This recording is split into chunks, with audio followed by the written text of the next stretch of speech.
বাঁদর মামা পেল একটা কলার কাঁদি।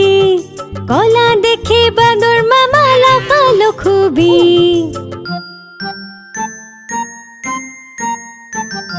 তাড়াতাড়ি কলা ছাড়ালো বাঁদর মামা রে। খোসা এদিকে ওদিকে, ওদিকে এদিকে সেদিকে ফেললো। বড় টুকরো মুখে ঢুকিয়ে মুখ খুলে পুরো কলা চিবোলো।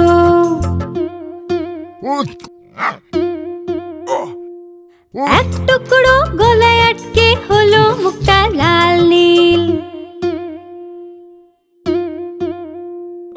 ভালুক দাদা তখন বাঁদর মামার পিঠ চাপড়ে জল খাইয়ে বোঝালো ওকে,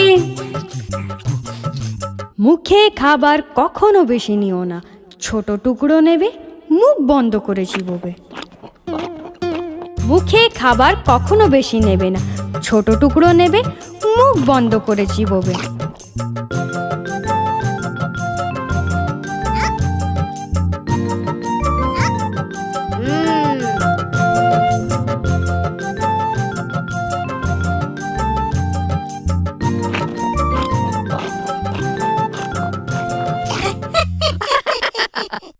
আমি বাঁদর মামা হব না, আমি ছোট টুকরোই নেব আর মুখ বন্ধ করেই চিবোবো আর খাবার না ফেলার চেষ্টা করব।